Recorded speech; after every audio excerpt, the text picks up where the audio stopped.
All right, let's look at 46. 46, you're asked to solve the triangle. You're not told it's a right triangle, so you can't assume that it is. So let's look. We're looking for little a, big B, and big C.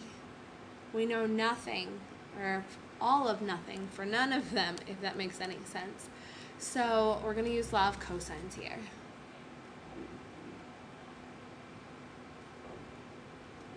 Let's look for little a first.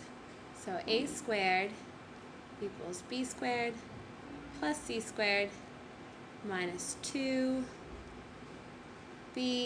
c, law of cosine a. Alright, a squared equals, we got 59 squared plus 56 squared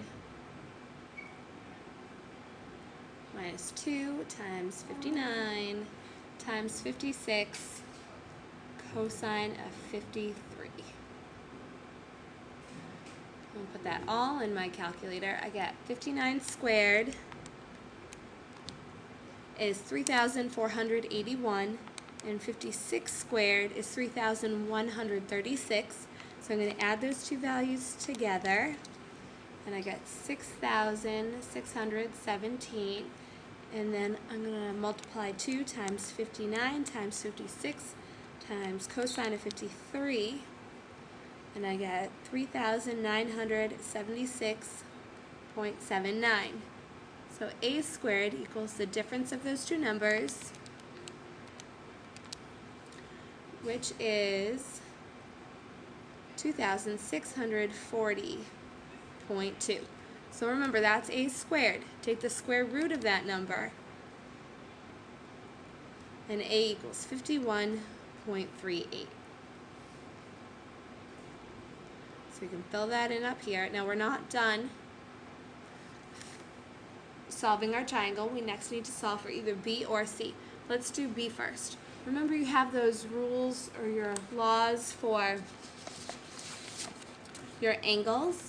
So we'll do new page. Cosine b is c squared plus a squared minus b squared all over 2ca. So since we're looking for big B, we're using this formula. We have c squared, so 56 squared, plus a squared, that 51.38 we just found, minus 59 squared,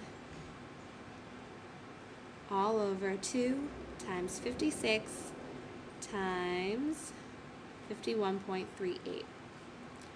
If you're going to do this whole value in your calculator at once, you need to take parentheses your numerator,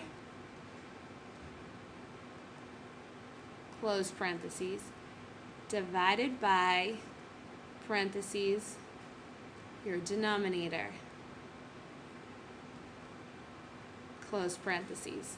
Okay, so cosine of b, if I did that all in my calculator, 56 squared plus 51.38 squared minus 59 squared, close parentheses, divided by 2 times 56 times 51.38,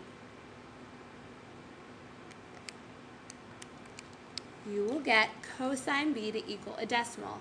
That's good, 0.398. How do you get angle b? You do inverse. So inverse cosine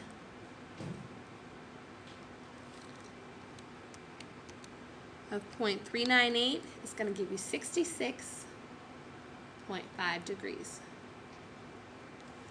Alright, so now let's go back to the previous slide. We have 66, sorry. 66.5 degrees. And that makes sense. You know, here we've got side length of 51 with an angle of 53. Our side length gets a little bigger, and so does our angle. So looking at angle C, it should be somewhere between 53 degrees and 66 degrees. Now feel free to use law of cosines to get you C, but you know that a triangle has to equal 180 degrees. So subtract those values and you get angle C to be 60.5. Great job.